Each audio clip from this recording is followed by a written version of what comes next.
ကဘာပေါ်မှာရှင်တန်ရက်တီနေထိုင်ကြတဲ့လူအများစုအတွက်တော့လူသားစားခြင်းဟာစိတ်ကိုရင်နိုင်သမျှထဲကကြောက်စရာအကောင်းဆုံးအယိုးစများထဲကတစ်ခုဖြစ်ပါတယ်။ဒါပေမဲ့လည်းလူသားစားခြင်းဟာအင်ဒိုနီးရှားနိုင်ငံနီယိုဂီရီမှာရှိတဲ့ခရူဝဲမျိုးနွယ်အချို့တွေအတွက်ကတော့သူတို့ရဲ့ယဉ်ကျေးမှုအတွက်အဓိကကျတဲ့ဟန်ဒပွဲဖြစ်ပါတယ်တဲ့။ဘလောက်တောင်ကြောက်ဖို့ကောင်းလိုက်တဲ့ရိုးရာဓလေ့ကြီးတစ်ခုပါတယ်။2006ခုနှစ်ဩစတြေးလျသတင်းထောက်တူဟာအဲ့ဒီလူမျိုးနွယ်စုတွေရဲ့ရှေးတုံးတန်းစင်လာများရဲ့နောက်ွယ်မှာအကြောင်းပြချက်များကိုနားလည်ဖို့အတွက်ကြိုးပမ်းမှုဖြင့်မျိုးနွယ်စုနဲ့တွဲဆုံရန်ခရီးထွက်ခဲ့ဖူးပါတယ်။အဆိုပါသတင်းထောက်ကတော့ဘောဖြစ်ပြီးတောနဲ့အတွင်း၌မျိုးနွယ်စုများရဲ့နာမည်နဲ့နမိတ်နဲ့ထိစပ်နေတော့ငင်းချမ်းရင်မြင်းကိုပြက်ကျော်ခဲ့တဲ့ပထမဆုံးသောအနောက်နိုင်ငံသားဖြစ်ပါတယ်။အင်ဒိုနီးရှားကမြစ်ဖျားခံရက်ရွာများဟာအနောက်တိုင်းယဉ်ကျေးမှုများနဲ့ထိတွေ့နေရတော့လဲပဲအထက်ပိုင်းမှာနေထိုင်သူတွေကတော့အထီးကျန်အုပ်စုတွေမှာပဲဆက်လက်နေထိုင်ကြပြီးနှစ်ထောင်ပေါင်းများစွာကျင့်သုံးလာခဲ့ကြတဲ့ဓလေ့ထုံးစံများကိုဆက်လက်ကျင့်သုံးနေစေဖြစ်ပါတယ်ခရိုလူမျိုးစုများကအင်ဒိုနီးရှားနိုင်ငံအင်ဒိုနီးရှားတောင်ဘက်အရှေ့ပိုင်းပါဂိုဂျွန်တောင်ပိုင်းနဲ့ကုန်းအမြင့်ပိုင်းများတွင်နေထိုင်ကြတယ်လို့သိရပါတယ်။ဂျွန်စုနီလူမျိုးများကိုခန့်မှန်းခြေရလူဦးရေပမာဏ2900ခန့်သာရှိတယ်လို့လေ့လာသူတွေကမှတ်တမ်းတင်ထားပါတယ်။ကမ္ဘာလက်ခရီးသွားသူဖြစ်သူ Drone Bensky က2013ခုနှစ်တွားရောက်လေ့လာခဲ့တဲ့မှတ်တမ်းအရလူသားစားကြည့်တဲ့အရသာဘလူနီလဲဟုတ်ဘာသာပြန်ကနေတဆင့်မြင်းမြန်းခဲ့ရမှာဝက်သားနဲ့တူတယ်လို့ဖိကြားခဲ့ကြောင်းကိုပြောပါတယ်။လူသားကိုအပျော်သဘောမျိုးနဲ့စားတော့ခြင်းမြင်မဟုတ်ဘဲနဲ့၎င်းတို့ရဲ့တတ်မှတ်ထားတဲ့စီကံချက်တစ်ခုခုပစ္စည်းခိုးခြင်းသူတပားမရအားခိုးယူပေါင်းတင်ခြင်းစတဲ့ရာဇဝတ်မှုတစ်ခုခုကျူးလွန်ဖောက်ဖြစ်ပါကအဲ့ဒီကောင်ကိုတပ်ပြက်ပြီးမိခင်စားတာခံခဲ့ရပါတယ်လို့ဆိုကြပါတယ်။ဒါအပြင်ခရိုလူမျိုးစုတွေဟာပြင်ပလူတွေကိုတပ်ပြစ်မယ်လို့ချင်းချောက်တတ်ကြတဲ့မျိုးနွယ်စုတွေဖြစ်တာနဲ့အနီအင်ဒိုနီးရှားရဲ့အစိုးရကလည်းသူတို့ကိုလွတ်လပ်ခွင့်ရနယ်မြေအဖြစ်သတ်မှတ်ပေးထားပါတယ်။ပေါ်ရဲ့ခရိုလူမျိုးစုအစီရင်ခံစာတွေအရ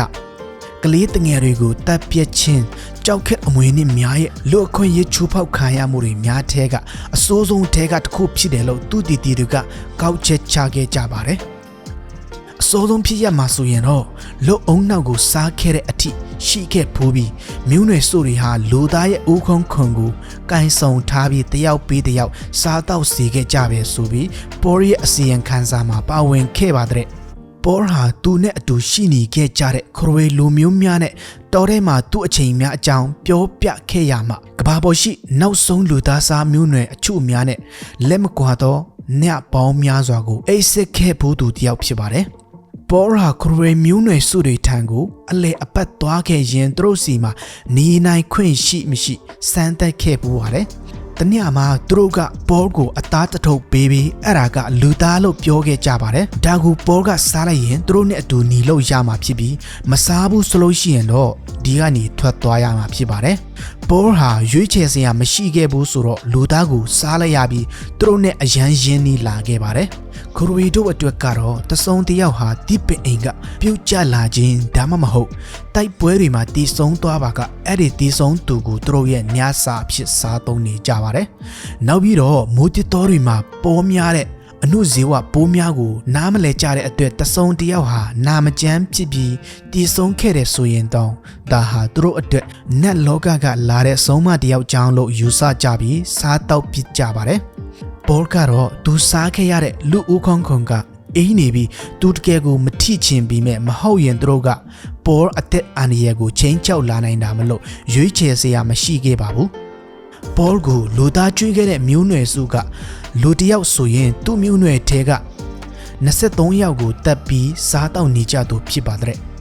ဒီလိုမျိုးတွေအတွက်သူတို့အကြိုက်ဆုံးလူအစိတ်အပိုင်းဟာအုံနောက်လို့ဆိုကြပြီးအုံနောက်ကိုစားနိုင်ဖို့အိုးကောင်းခုံထိပ်ဖြားကိုလေးဖြက်ရင်စားတော့ကြတယ်လို့ဘောကဆိုပါတယ်ခရိုဝဲတွေဟာ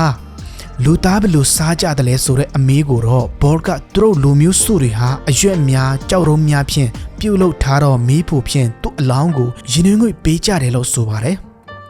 ဒါဟာတာမန်လူတွေဝတ်သားစားတယ်လို့ပါပဲတဲ့ခြေထောက်တွေကိုတေးချဖြက်ပြီးငပြောရွက်နဲ့တုတ်ထားတတ်ကြပါတယ်။ဦးခေါင်းကိုဖြက်တောက်ပြီးအုံနောက်ကိုတင်းဆဲထားကြပါတယ်။ ဘောကသူတို့ကိုဘာအရသာရှိလဲလို့မေးတဲ့အခါမှာဝက်နဲ့တူတယ်လို့ပြန်ပြေကြပြီးမဲ့လေဘောအတွက်ကတော့လူအသားဟာနီယိုဂီရီနဲ့ငှက်ကလောက်တကောင်ဒါမှမဟုတ်အီမျိုးငှက်ကလောက်တကောင်မှပို့ပြီးတော့အရသာရှိသေးတယ်လို့ဆိုပါတယ်ခရိုဝေတွေဟာစပင်လက်သေးနဲ့လိန်အင်္ဂါကလွဲရဲ့လူအစစ်အပိုင်းအားလုံးကိုစားတော့ကြတယ်လို့ဆိုပါတယ်ဒီလိုစားရတဲ့အခါမှာလည်းမျိုးနွယ်စုတွေထဲက73နှစ်အောက်ကလေးငယ်တွေကိုစားသုံးဖို့ခွင့်မပြုထားကြောင်းသိရပါတယ်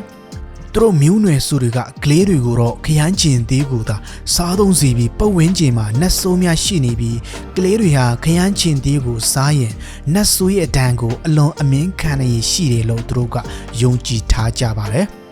သူတို့လူမျိုးစုတွေအတွက်လူသားစားခြင်းဟာမျိုးရိုးလိုက်ခြင်းမှလွဲ၍အခြားအကြောင်းပြချက်မရှိနိုင်ပါဘူး